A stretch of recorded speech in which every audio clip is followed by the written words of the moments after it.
அனைவருக்கும் வணக்கம். நான் உங்களுடன் தமிழச்சி. இரவுன்னு ஒண்ணு இருந்தா, பகல்ன்னு ஒண்ணு இருக்கணும். சூரியன்னு ஒண்ணு இருந்தா, சந்திரன்னு ஒண்ணு இருக்கணும். நெருப்புன்னு ஒண்ணு இருந்தா, நீருன்னு ஒண்ணு இருக்கணும். காதல்னு ஒண்ணு வந்தா, கணவன் மனைவி இருக்கணும். எஸ். இன்னைக்கு நம்ம பேச போற தலைப்பு ஹஸ்பண்ட் அண்ட் ஒய்ஃப்.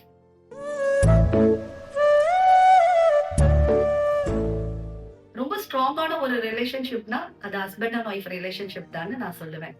ஆனா அது இப்போ இல்ல. உங்கள்ல எத்தன பேர் நீங்க மனசு விட்டு பேசுறீங்க? ஒரு அவுட்டிங் போறீங்க. வர்றதுக்குள்ள அவ்ளோ சண்டை. உங்க மொபைலோட பாஸ்வேர்ட் அவருக்கு தெரியாது. அவரோட பாஸ்வேர்ட் உங்களுக்கு தெரியாது. உங்க 2 பேத்துக்கும் நடுவுல பிரைவசின்னு ஒரு வால். ஏன்னா உங்களுக்குள்ள ஷேரிங் இல்ல. அண்டர்ஸ்டாண்டிங் ரொம்ப கம்மியா இருக்கு. நல்லா யோசிச்சு பாருங்க. உங்க ஃபிரெண்ட்ஸ் அண்ட் கொலீக்ஸ் கூட ஸ்பெண்ட் பண்ற டைம் ஆவது நீங்க உங்களுக்குள்ள ஸ்பெண்ட் பண்ணிக்கிறீங்களா? இல்ல. அப்புறம் எப்படி உங்க ரிலேஷன்ஷிப் ஸ்ட்ராங்கா இருக்கும்? நான் எல்லாத்தையும் சொல்லல. பட் மேக்ஸிமம் இப்ப அப்படிதான் இருக்கு. ஒருத்தர் மேல ஒருத்தர் பொசசிவா இருக்கீங்களா? அப்புறம் எப்படி லவ் இருக்கும்? ஃபுல் அண்ட் ஃபுல் ஈகோ தான் இருக்கு தவிர்த்து பொசசிவ் காணும். நீ என்ன பண்ணாலும் நான் கேட்க மாட்டேன். நான் என்ன பண்ணாலும் நீ கேட்காத. அப்படின்னு உங்களுக்குள்ள பவுண்டரி செட் பண்ணிக்கிறீங்க. First of all husband and ஒய்ஃப்குள்ள ஷேரிங் தான் இருக்கணும். நீங்க எந்த அளவுக்கு அதிகமா பேசிக்கிறீங்களோ அந்த அளவுக்கு உங்களுக்குள்ள அண்டர்ஸ்டாண்டிங் அதிகமா இருக்கும். மனசு விட்டு ஓப்பனா பேசுங்கன்னு சொல்றேன்.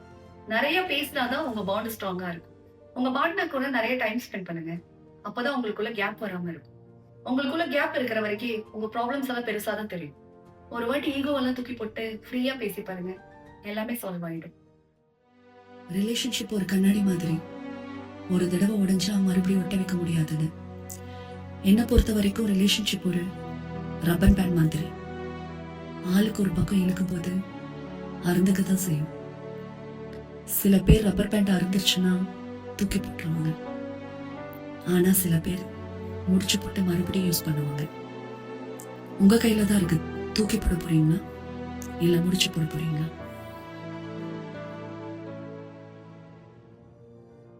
எண்ணம் போல் வாழ்க்கை. நன்றி, வணக்கம்.